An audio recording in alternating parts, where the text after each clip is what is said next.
Good morning. A very warm welcome from Cedric to myself. I'm Professor Jennifer Davidson from the University of Strathclyde in Scotland, where we host the Secretariat for the Working Group for Justice for Children, SDG 16.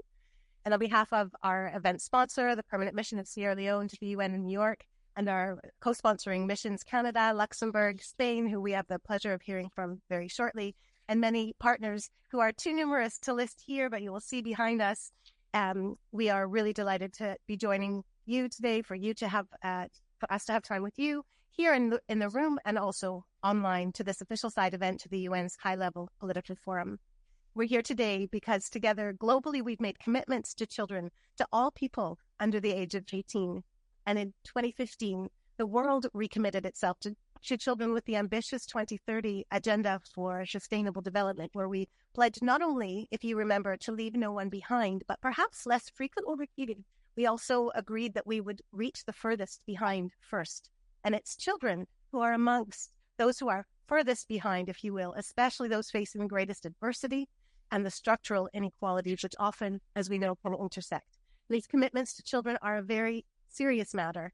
Children under 18 make up 1/3 of the world's population, and in many countries, over half of the population is under the age of 18.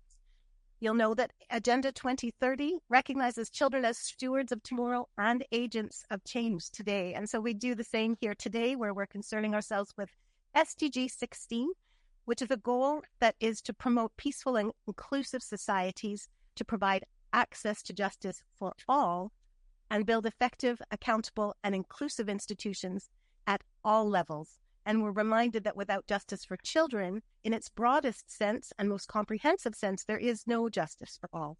And while sometimes it may be hard for progress to see that progress has been made, it has indeed been made, but we know that we are still off course to achieve the SDGs.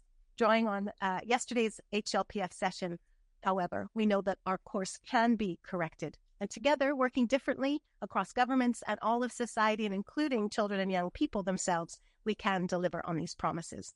And so that's the focus of our events today over 3 sessions.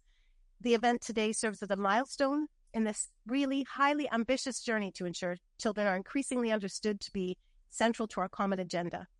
And our program is shaped by the SDG expectation of accountability at all levels. And you'll see that through our addressing the multilateralism in this hybrid session just now, as well as moving to children's own experiences in the simulation, and then moving to action, where we have an interactive session exploring responses that shift systems to become more child-centered and accountable. And we're so glad that you have joined us. Thank you. Good morning, everybody. Your Excellencies, ladies and gentlemen. Thank you, Jennifer, for this introduction. So at the moment, the youth agenda is taking over the children's rights agenda on the global stage. It is nevertheless crucial to remember that children are not just a subset of the youth. They have unique needs and rights that must be addressed independently. Children are not a marginalized group. They are right holders entitled to specific protection due to their evolving maturity, as stated by the Convention on the Rights of the Child. So we are witnesses globally a troubling regression in children's rights, with human rights backlashes that often sideline the needs of children. This regression demands urgent advocacy to protect children's rights and promote access to justice for all children. Therefore, we must unite in a multilateral effort, forging strong partnership to ensure child-centered access to justice.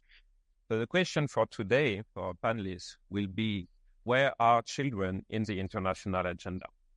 We'll try to answer this question with those 3 sessions today, which is organized as a preparatory meeting for the next World Congress on Justice with Children, will take place in Madrid in June 2025 with the Spanish authorities. The first session, the Agenda 2030, the role of multilateralism to achieve SDG 16, will be moderated by our colleague Atieno Osiambo, Director of the Legal Empowerment Fund. Then we will invite you after the coffee break to experience what is being a child in contact with a different system during this youth experiential learning simulation, the simulation In My Shoes, and followed by a debrief session. And then after lunch, we will invite you to come with us to try to find some solution, some game changer to shift to child-centered system. So without moderation, I leave you the floor, Atiano, and wish you a good day. Very much, Jennifer and Cedric. Can you all hear me? Right, thank you. So this session, and I'm really proud to be part of this panel and very esteemed speakers. And this session is really about the role of multilateralism to achieve SDG 16, justice for children. So we've all probably heard the statistics put out by the World Justice Project that shows that about 5.5 million people lack access to justice. So that's around 2/3 of the world's population. And when they are confronted with justice issues, they face obstacles that prevent them from obtaining any remedy. And efforts to increase justice access in the past have mostly focused, on really top-down mechanisms. So, for example, there's been a lot of funding put in towards strengthening institutions. For example, investments in courts, investments in police, investments in prosecutors, especially in the global south. This is what we are seeing. But how does that affect and how does that trickle down to justice users, especially to children? And, we have to move more and more towards the recognition, and which is actually happening right now. There's been a paradigm shift that all these measures that have been taking place have not really had an impact in improving and moving the justice. Oh, sorry. Is this better? Okay. Not yet? Okay. As close as I can. All right, here we go. Okay, so as I was saying that, all of these measures that have been taken are not really trickling down to the justice users and how they experience the justice system. How do children experience this justice system? How do they react to it? What are they getting out of it? Yes, you can strengthen court systems, you can strengthen institutions, but what does it mean in the everyday lives of children?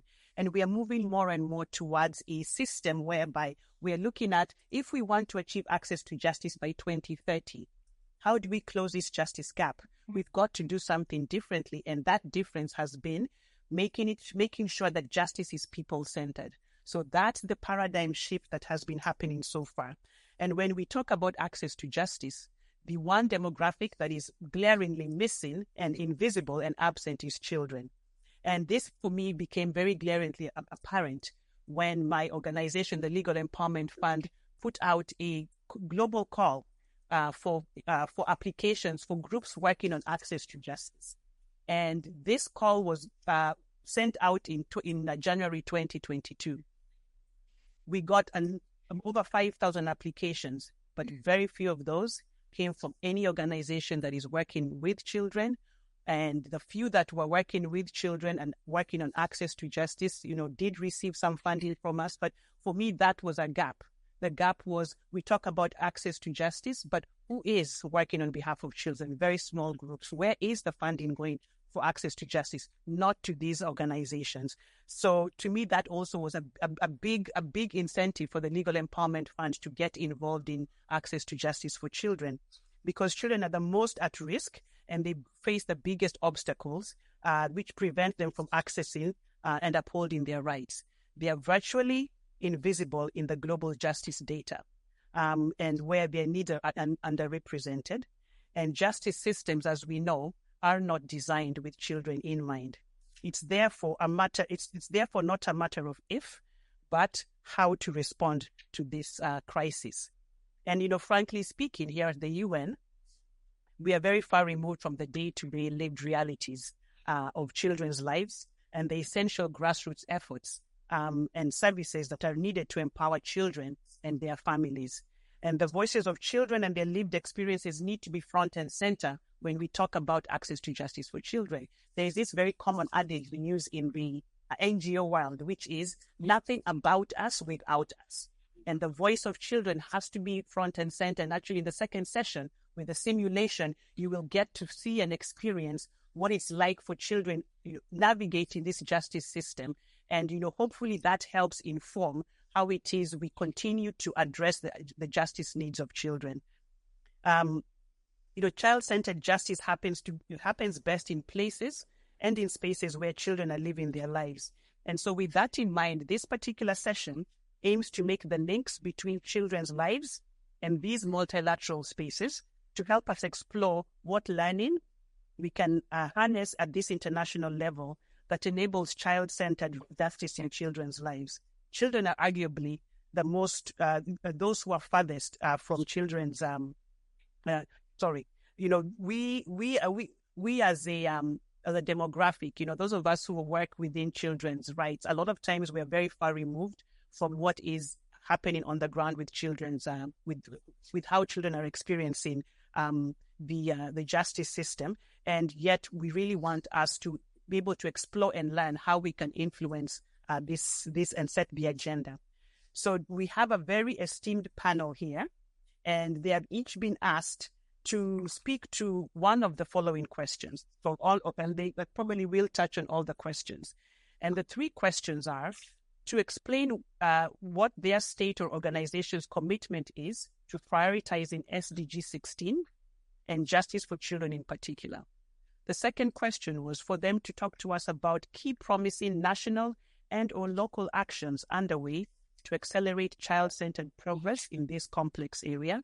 And third is to reflect on how they believe multilateralism is contributing to these efforts and what more can be done at the international level to help accelerate child-centered progress at national and local level closest to children's lives. So I'm going to introduce the panel, and then I will introduce all of them at once, and then we are going to go in order of how we are seated. So first, we have Ms. Delphi Thons, who is the director of UNODC in New York. Thank you very much. And then we have His Excellency, Mr. Olivier Mais, who is ambassador and permanent representative of Luxembourg. Thank you very much. And then we have Her Excellency, Ms. Ana Jimenez de la Hoz, who is the ambassador and deputy permanent representative of Spain. And then at the table here with me, we have His Excellency, Mr. Richard Arbeiter, who is the ambassador and deputy permanent representative of Canada. And on video, we will have Ms. Mary Beth Goodman, who is the Deputy Secretary General of the OECD.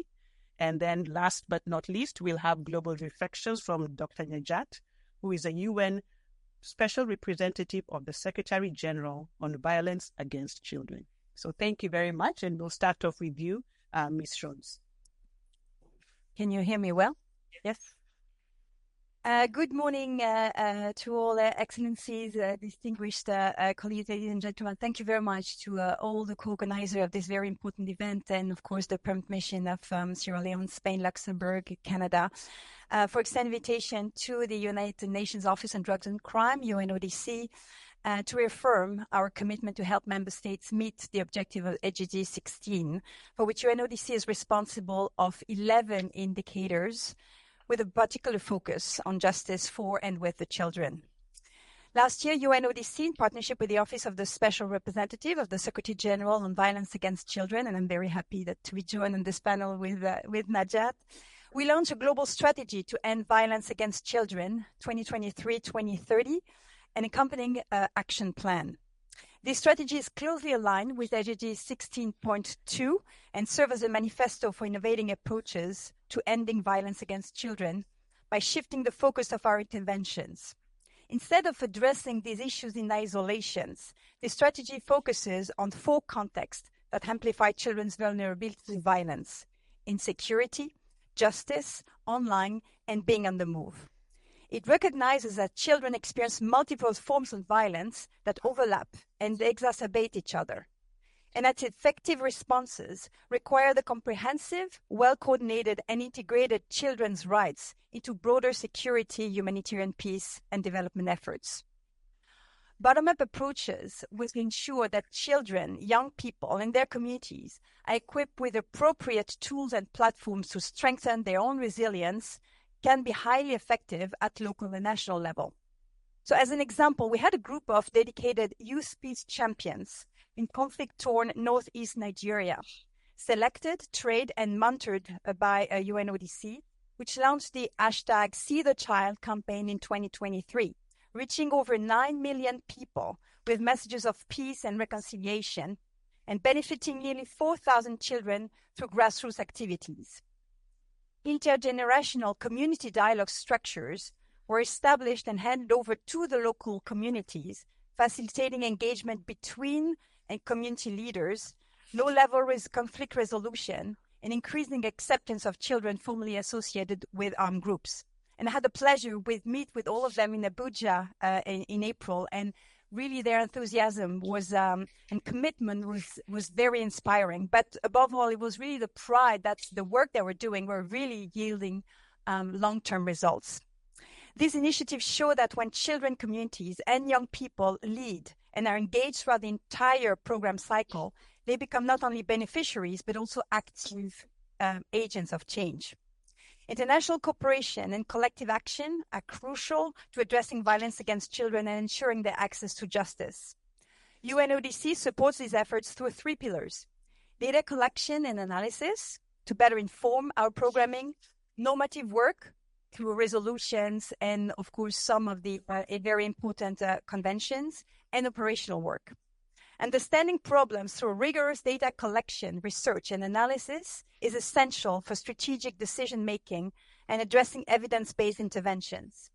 In 2024, we launched a study targeted by terrorists, child recruitment, exploitation, and reintegration in Indonesia, Iraq, and Nigeria, which examined the nature and extent of the problem and provided a key set of recommendations for law enforcement policy and also related programs. As the Secretariat of the Commission on Crime Prevention and Criminal Justice, the CCPCJ, which meets in Vienna on a yearly basis and provides a lot of resolutions that find their way to the General Assembly, we actively supported member states in developing Robert's framework. During this last session, the 33rd session, 2 crucial resolutions on violence against children by organized criminal and terrorist groups were adopted. This resolution aimed to provide flexible guidance for reform, accommodating different legal traditions and promoting effective and fair justice systems. Since 2016, we've been providing customized and evidence-based policy and operational technical assistance to over 50 countries in the world towards child protection from criminal and terrorist groups. So to make real progress, we must move beyond fragmented approaches that hinder our effort to protect children from violence and crime. We must rethink our approach, embrace international cooperation, but above all, better integrate children's voices into our responses. So together we can really create a safer, more just world for all children. Thank you. Thank you very much.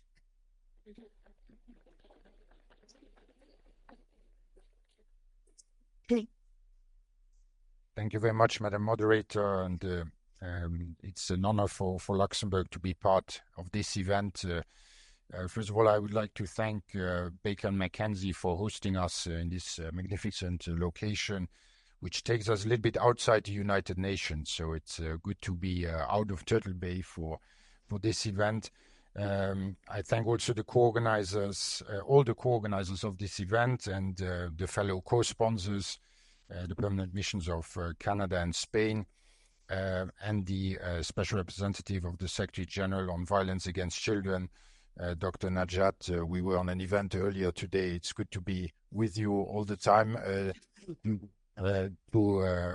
to promote children's rights, and I think this is a very important course.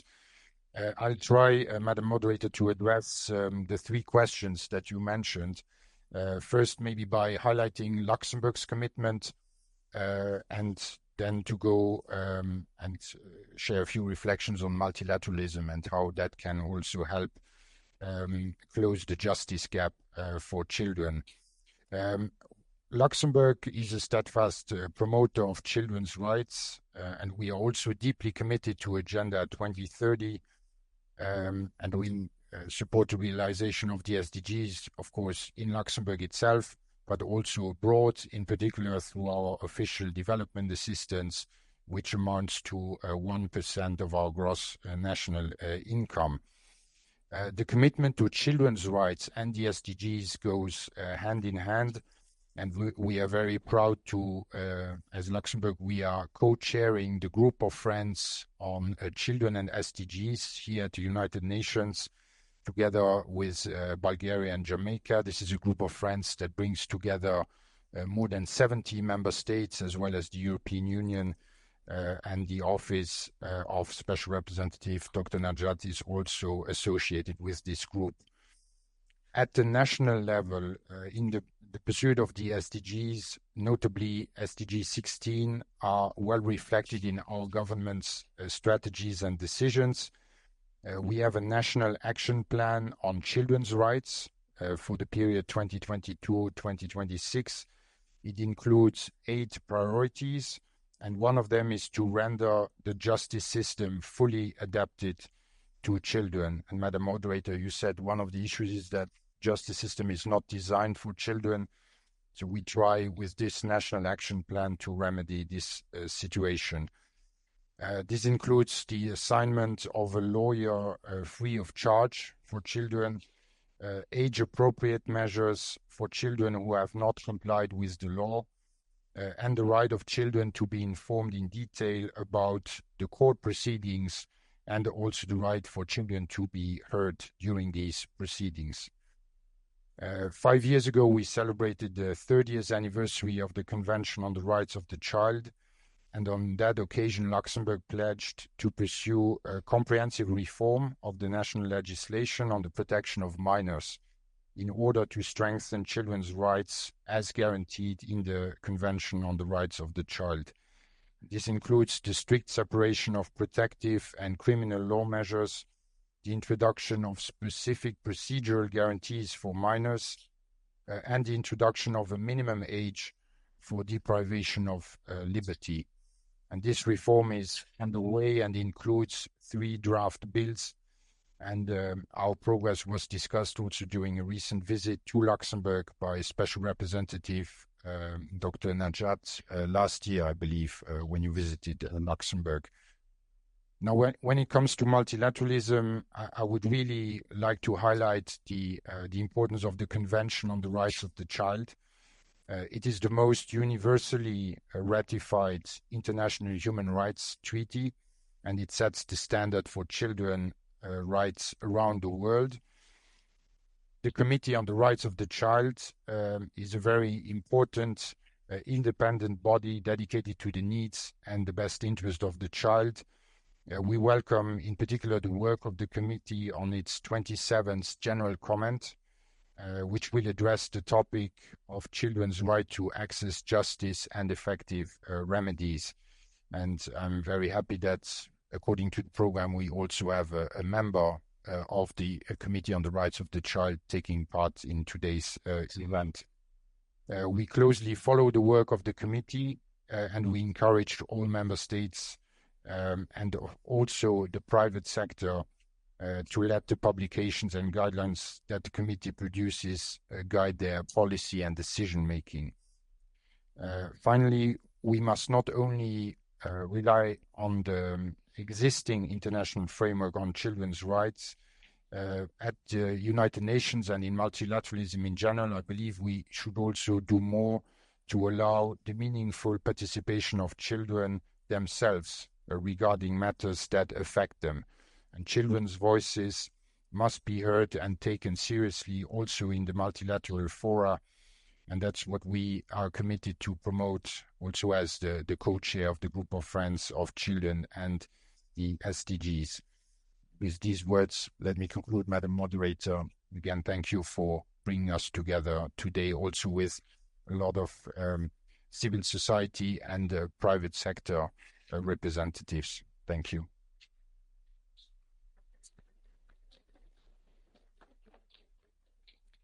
Thank you very much, and good morning to everyone.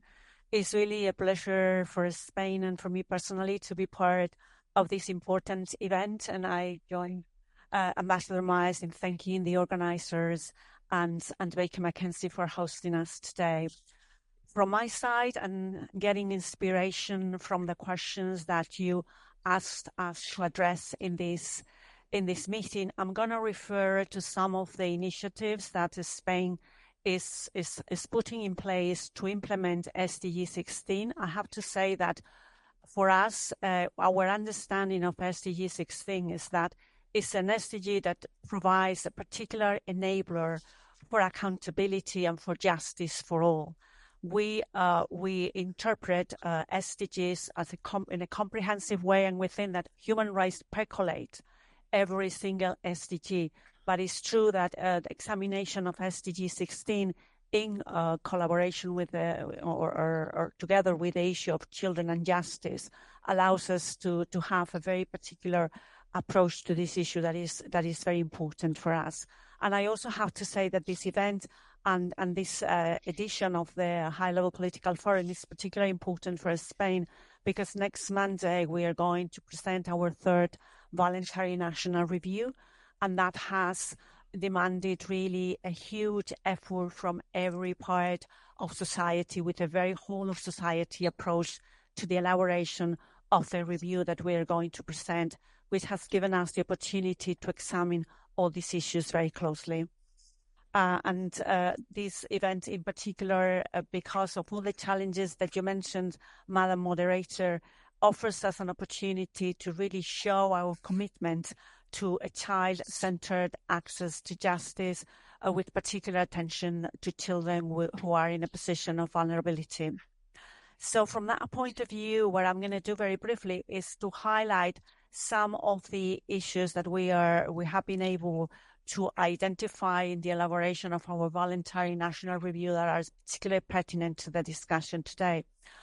And I will start with the legislative framework, because, of course, I mean, we need strong laws in place to be able to make progress on all these important issues. So in 2021, our Parliament passed a law on comprehensive protection of children and adolescents against violence, which provides with a more child-friendly justice system and establishes a framework of obligations for more effective protection by public administrations against all types of violence against children, including the most serious crimes.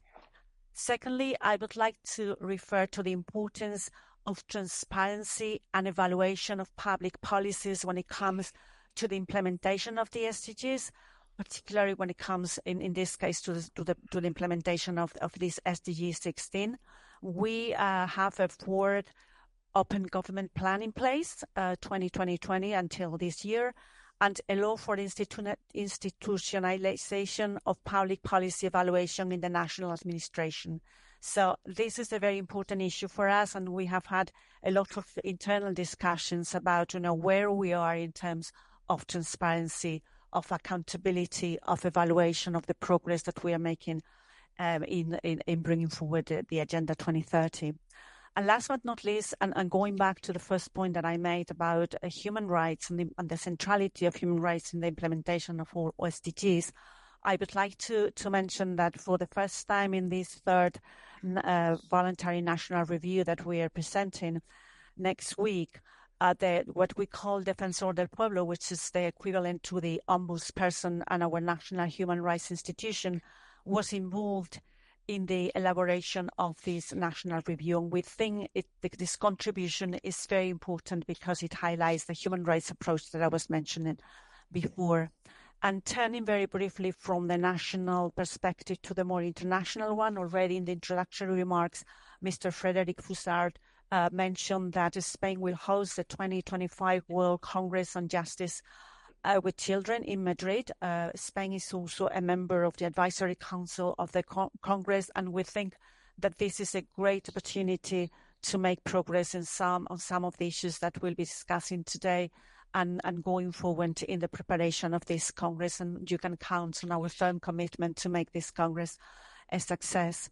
So last but not least, for us, it's very important to ensure child-centered processes, including during conflict and post-conflict situations, justice systems that are child-friendly and consider the multiple vulnerabilities, and public policies that take into account how children are affected by discrimination in their interactions with the public administrations. So Spain is fully committed with the Agenda 2030, with this very important SDG 16, and you can count on a collaboration not only today, but in the future. Thank you very much.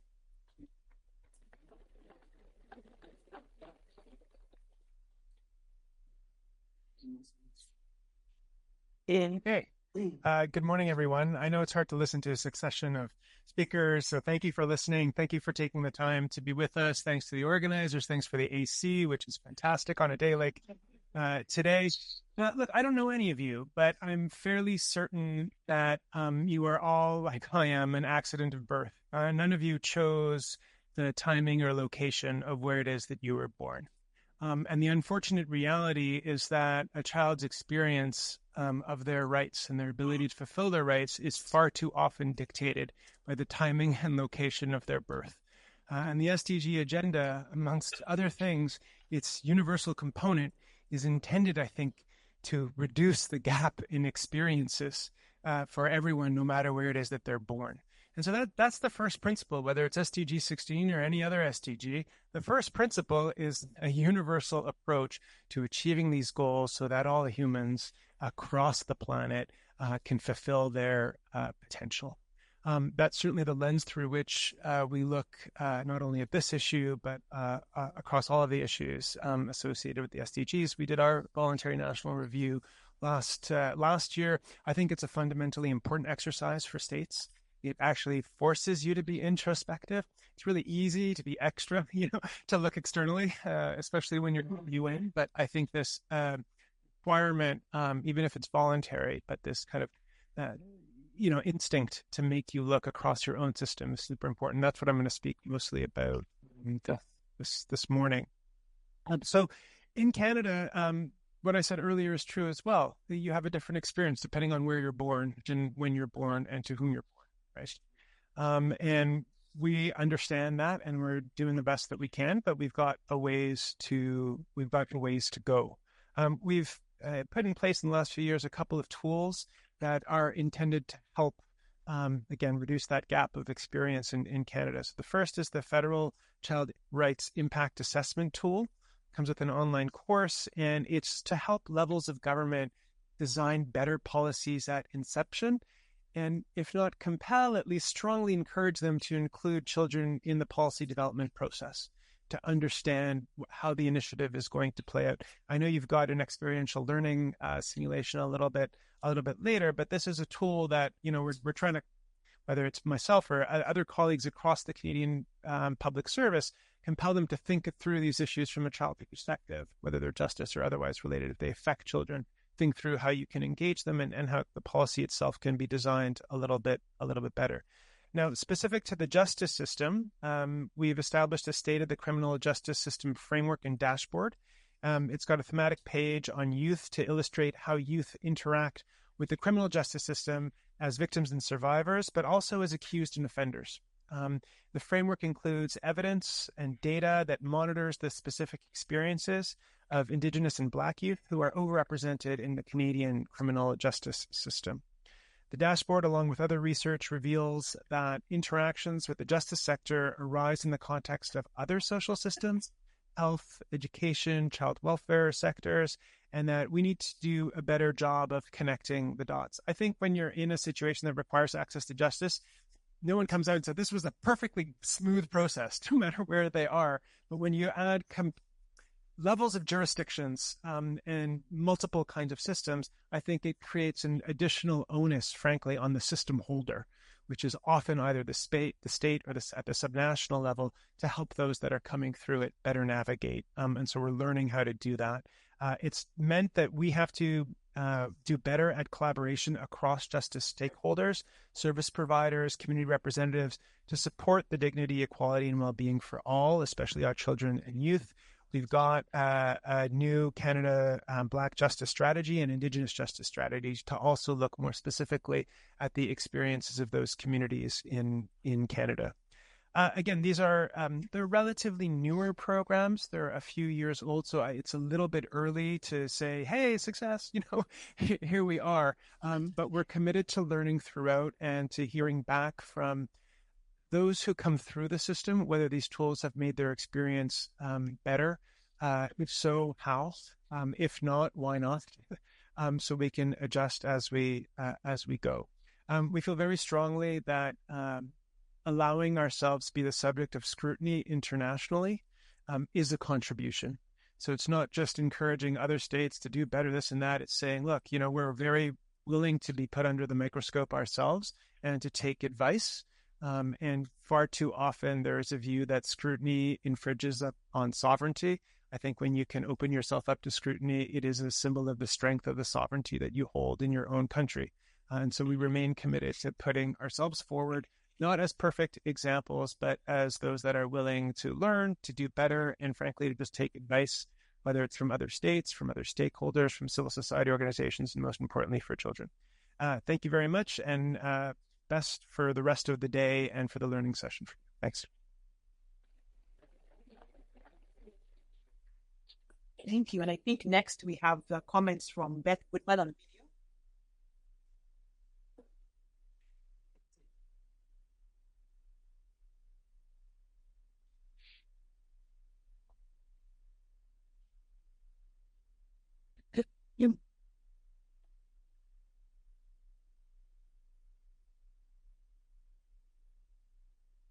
Ministers, ambassadors, excellencies, esteemed participants. At the OECD, we recognize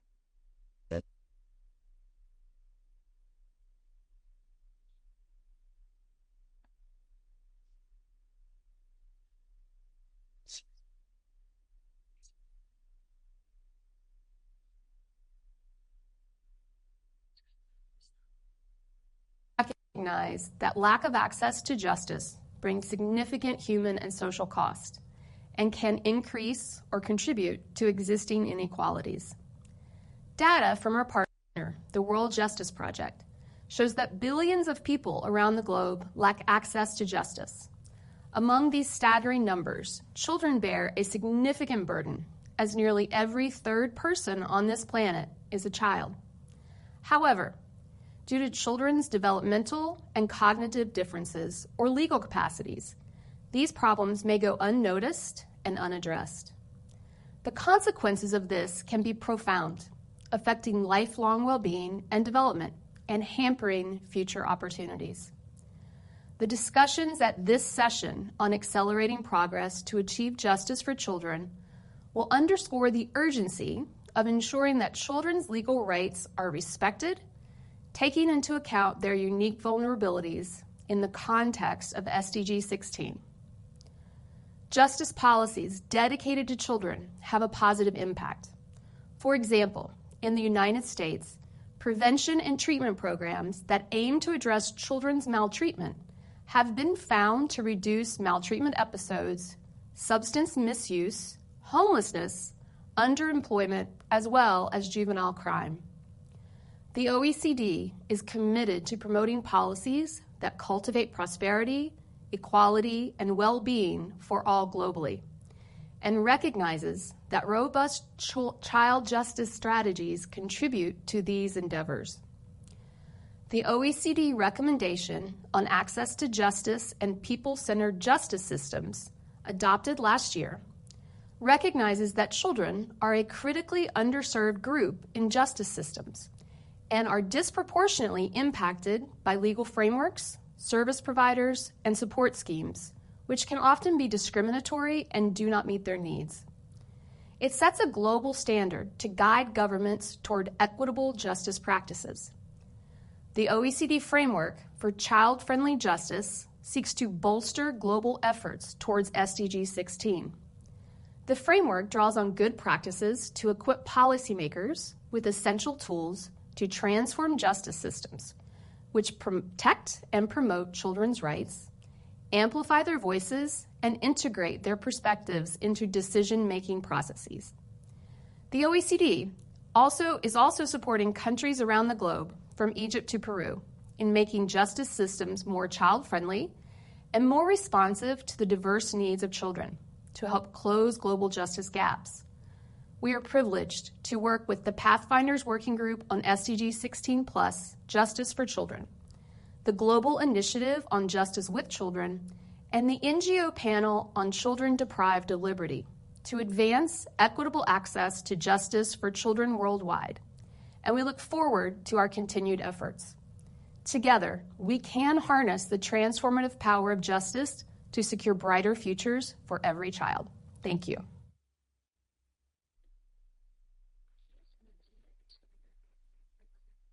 Yes. It's me? Yes. So, you hear me? No. You hear me? I have to provide some global reflection. So I prepared some paper, but I am not going to read it. But I want to really, based on my country visits, based on my bilateral engagement with many states worldwide who are presenting their VNR, based on my discussion with children. And after I heard you, I think, to be very frank with you, when I was appointed 5 years ago, the 1st July, I came from the plane to the high-level political forum to discuss SDG 16. 5 years after, I am repeating the same thing. So I am a little bit disappointed, to be very frank with you. And I think I want to focus on having some key takeaway. I think we need to have the same understanding of access to justice. What does it mean, child-sensitive justice? Because it's physical access, it's cultural access, it's economical access. We need really to think about it.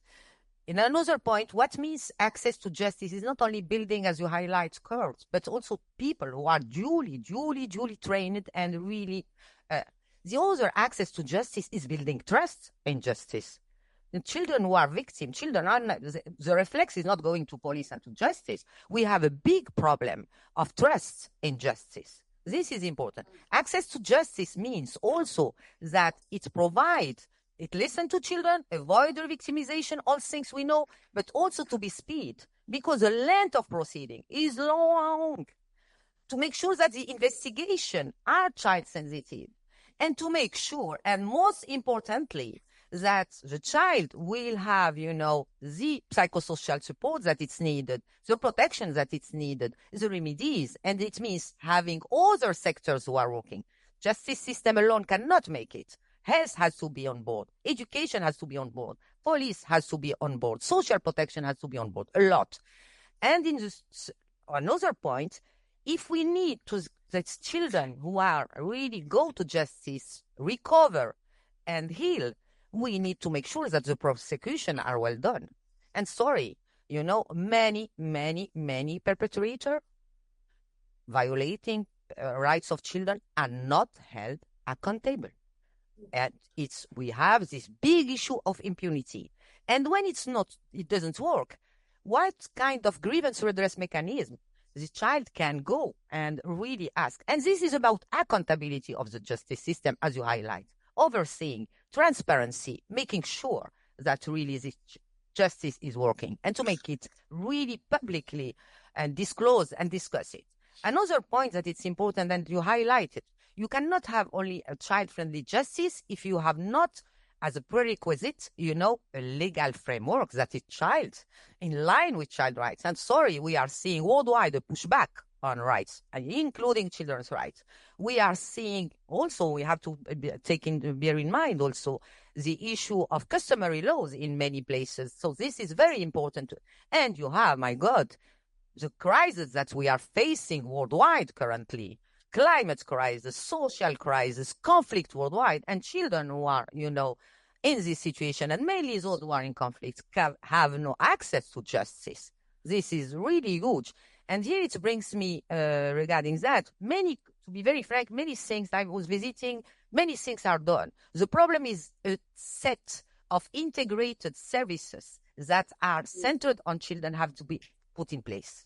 If it's not done, if one chain is missing, it's not going to work. And it means also listening to children, not only a show to have them one day, but really they are users of the services. And they can tell you when it's failed. And this is very important to have them on board in the monitoring in a regular way. And coming to the multilateralism, my God, this I am more and more disappointed because since I arrived, I can tell you we are in a divided world currently, a geopolitical divided world. Many states, many individuals who are violating humanitarian law and in human rights are not held accountable.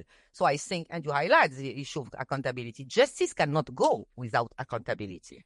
Another point regarding multilateralism. I am visiting many countries who have political will to do it. And really, regarding the cooperation, because multilateralism is also cooperation. So how we can switch from this donor-driven and siloed approach and unsustainable approach to strengthen the systems of the countries. And justice is part of the system, not only having wonderful policy framework, but to make sure that the systems are really strengthened. And this is missing. The other point, we have cross-border crises, the conflict, migration, climate, online. And here we need to have strong multilateralism, really, to make sure that children are duly protected, that their rights are duly protected. I remind you that currently, even with Europe and worldwide, migration, many children are detained for migration because they are migrants. Many children are statelessness. They are no legal identities. They are not existing. So how they can access to justice? Many children currently are deprived of liberty and detained in camps, without judicial procedure. And I am speaking, it's going now. So I think we need really, regarding SDG 16 and the justice, to have a more strong multilateralism regarding that, to revitalize it, because this, we need to be very frank, it's not working at all. And last but not the least is children as part of the solution.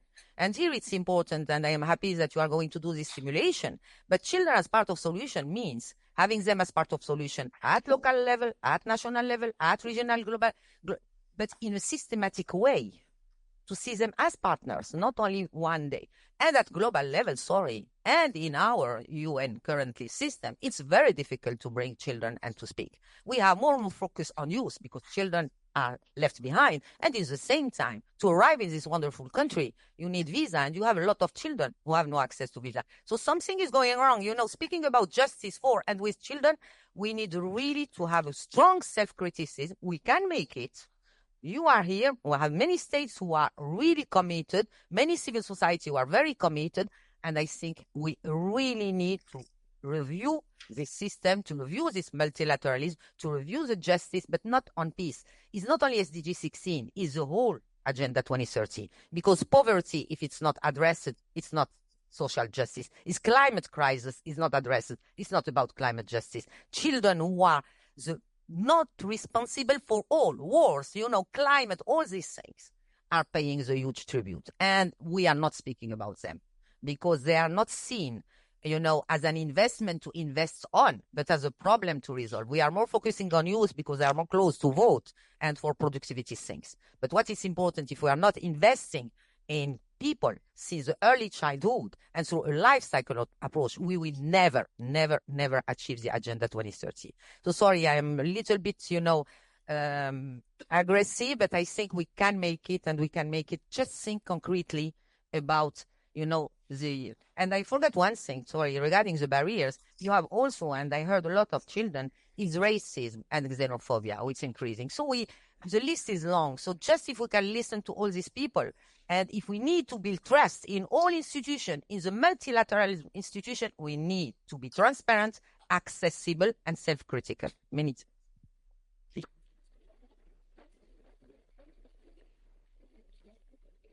Thank you very much to all the panelists. I am not supposed to allow questions or comments, but yes, I think we have some time. So just maybe, Angela, I see your face.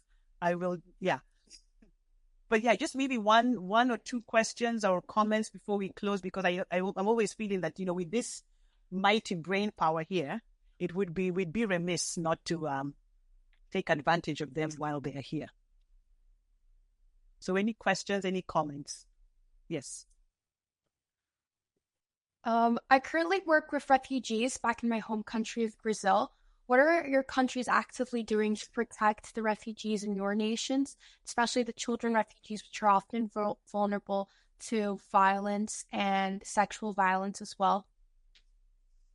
So she said that she works with refugees in her home country of Brazil, and she wants to know from the panel, what are the measures that your countries are taking with regard to child refugees and the exploitation and the issues that they are facing? So I leave it up to anyone who wants to answer. I just came back from Brazil. Yes. I just came back from Brazil, and I visited Boa Vista because this is a big block when they are receiving, refugees, mostly since 6 years from Venezuela, but from other countries. And regarding the assessment currently, I don't know to whom I am speaking. Yes. Okay.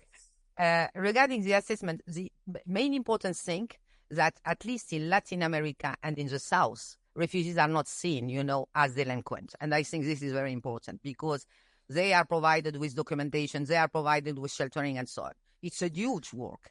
In the same time, currently they are working on the reintegration and it takes time. The problem currently is regarding when you are addressing refugees and you have more and more, and currently what they have, it's more and more unaccompanied minors, this is important, and more elders because they have a problem related to health sector. And so just to let you know, the problem is how you are going to switch very quickly from keeping these people in shelters and camps and to make sure that they are duly integrated in the society. This is a big challenge.